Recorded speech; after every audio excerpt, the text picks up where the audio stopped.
Good evening and salutations, my Days of Our Lives fans.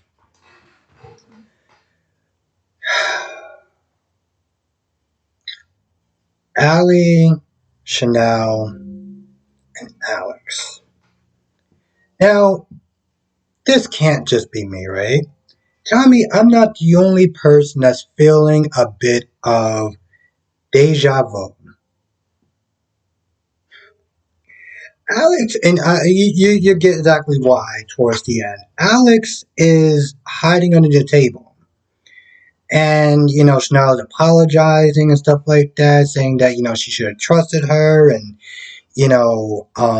she talks about how she almost did something with Johnny, but she realized it was wrong. And, she's being very apologetic and everything. At some point, Alex's phone's ring. His phone rings. And she's like, what's going on? What's that sound or whatever, right? And I was like, oh yeah, sometimes you get these, scam calls and stuff like that. So I just got kind of annoyed about it. And, I changed my phone, my ringtone and everything like that. And the minute she was super calm about it, she kept seeming to ask about it. And she was like, oh, I just got to make a call. It's like, oh, well, what's the difference, whatever.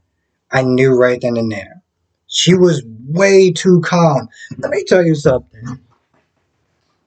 When a woman is that calm about something, it's like, oh no, I just gotta go and check something. It ain't good. Okay? It is not good. And the minute that she went to her phone and I was like, oh, what are you doing? You got something to make a call now? Because she kept trying to get out the apartment a couple of times. And when she got to her phone and she made, the phone call, whatever, it was, Alex's phone rang again. Now, the thing that was so stupid about it was the first time his phone rang accidentally, he should have turned the phone off. He should have turned the phone off right then and there or put it on vibrate. Okay? Put it on vibrate. But right then and there, he was. I don't understand why he actually had his phone back, why he didn't turn the phone off or put it on vibrate. When she called again and it rang, Chanel was like, all right, Alex, you can come out now. So he comes out, he's there trying to explain, trying to, play it down and stuff like that, trying to put most of the blame on him. Um, and Chanel's not here now. Chanel's like, listen, just get out. We gotta sit there and talk.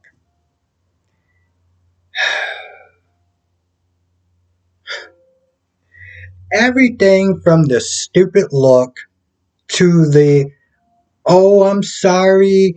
It just kind of happened. We were drinking and this, that, and the third, and it didn't mean anything. I was like, man, not that long ago, did the same thing, the trip. And what her dumbass said? Can we just forget about it and just pretend it never happened? Allie, what is inside your head? Because I know it's not a brain. Is it helium? Like what's good? I just uh this woman is the definition of an airhead. Okay? Just full blown airhead. And we just forget about it and pretend it never happened. So she's crying, she's doing all this and that and the third. And you know what? Chanel's at this point, Chanel's like, listen, let's just end this now because I don't want to hurt you. We've been doing this back and forth. And if we keep at it, we're just going to keep hurting each other. So she leaves. Allie starts crying. Chanel starts crying. And you know what? I don't give a damn about both of them. When it comes towards this crying and everything like that, and woe is me. Because you know what? Chanel, you started this. Allie, you finished this. Both of you two nitwits were nowhere near ready to get into a relationship because, oh, you're just not mature enough to handle it. I mean, the first time Allie kissed Chanel, she should have been like right then and there. I mean, when she cheated on Trip the first time, she said, right then and there, let's just kind of end this. No, she didn't. I mean, this one was a little more of a back and forth thing. And I think at some point before it got out of hand, they should have been like, you know what, listen, this is just not going to work out. And they both should just kind of called it quits, you know? Because at that point, it was tit for tat. So, that was interesting. Um, Gwen, Xander, Jennifer, and Jack. One husband was like, all right, so what's the answer going to be?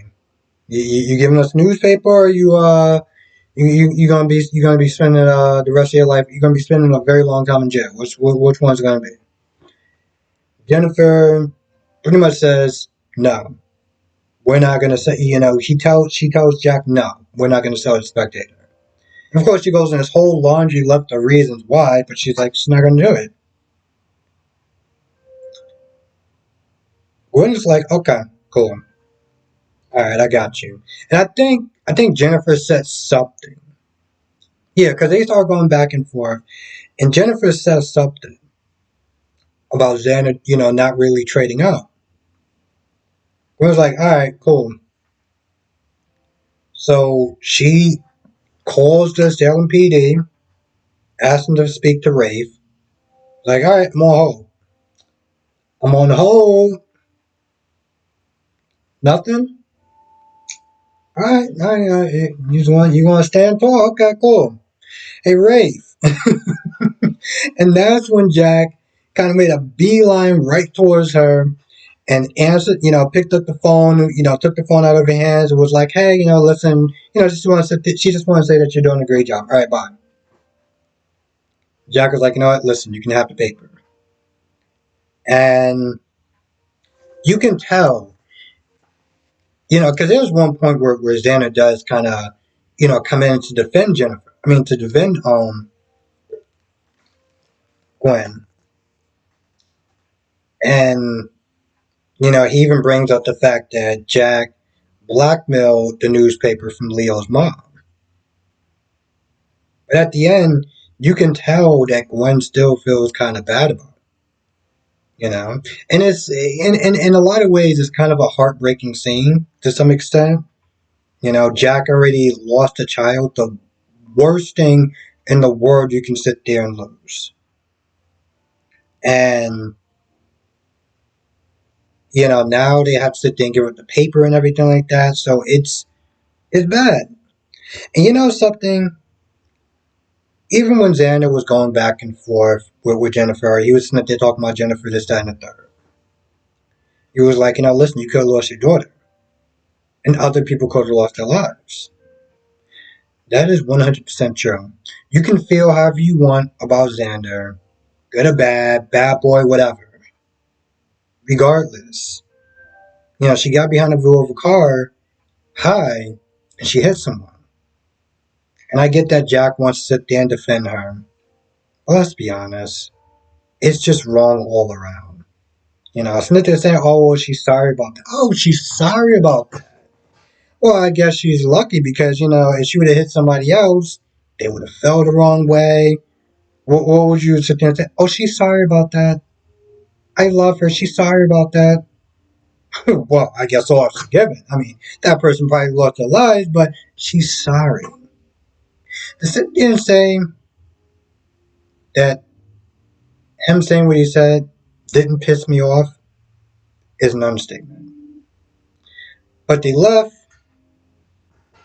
Meanwhile, Leo just can't keep his mouth shut, is telling Sonny all about,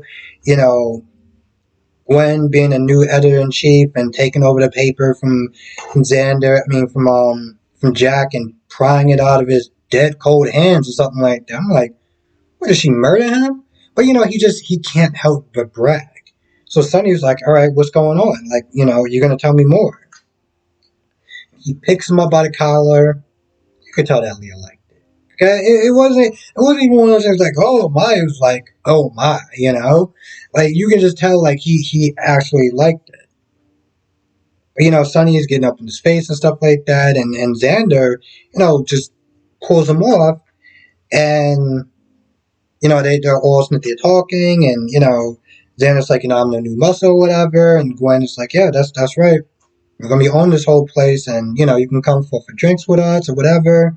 So they all head back to the hotel, and Xander leaves to go get some champagne or some caviar or whatever. Spending money that they don't even have yet. But when Xander leaves, Leo's like, oh, you two are going to be a new power couple. And she's like, oh, well, maybe. I'm like, Gwen, you just blackmailed your dad. You just blackmailed your dad into handing you over a newspaper after you just lost your half sister, and he just lost a daughter. And what, you're being kind of sad about Xander? Really? Okay, bro. Sure. That makes sense. You definitely have the priority straight. Yeah, it was like, oh, and towards the end, Alex and Sonny winds up swapping stories between Xander, Gwen, and Leo taking over the paper, and Alex blaming himself for ruining Chanel and Alex's relationship. No reality. The only people that ruin their relationship is those two. Now, Paulina is talking to Johnny about stay away from Chanel, this, that, and the third, and Johnny's like, hey, I'm not the problem. Alex is the problem. And, Paulina's like, listen, she's like, long story short, don't sit there and try to put all the blame on him, okay, because this has a lot to do with you as well. And then you talk about Wendy, and, pretty much Paulina's like, just don't give up on Wendy. You might think that you blew it, but, given her track record of just being in Salem, like, nope, you still get a chance, so just make it work. Meanwhile, Gabby's there working out, making sure that she maintains all those fine, lovely curves of hers. Sees Wendy sitting sitting on the bench. They get to talking about Johnny and everything. And I don't, the thing about Wendy is that she could be very wishy-washy, right? Because she's talking about the whole thing with Johnny and Chanel and him being hung up on her. And Gabby's like, listen, you got to fight for your man. You got to sit there and fight for what's yours. You can't just sit there and give up. They do talk about Allie when she's like, oh well, but Allie said, I'm sorry, what? And of course, Gabby's like, she only probably said that because she fears that Johnny's going to wind up hooking up with Chanel. So just to get back at Johnny, she probably sit there and said a lot of things, a lot of disparaging things. And I'm like, just the simple fact that you decide to listen to her instead of asking him yourself might prove that maybe you don't need to be with him. You want to sit there and take her word over his and not even sit there and hear his side of things. I know if that was me, I would have been like, nah, you can kick rocks, I'm good. You took the word of my sister rather than sitting there getting to know me and actually hearing me out. No, I'm good. You can go. Um, but she encouraged him to try. She encouraged her to try. So while Johnny's sitting there thinking about a good text, Wendy calls him up and it's like, meet me at the park, even though they're kind of by the park, or the pub is not that far from the park. But he gets down there, and she's pretty much like, "Hey, so you want to hang out? You want to meet up? You want to do something tonight?" And Johnny's like, And where's this energy coming from? Because last time I checked, you are kind of really cold and frigid to me. So, what changed? You know. Long story short, they decide to sit there and stream Evil Dead 2. They ain't say on Peacock this time. They did not sit there and say on Peacock because I don't know if they have it on there. And they were not going to sit there and say any other movie. They was like, hey, let's sit there and stream it because that's what we do now. Let's stream it.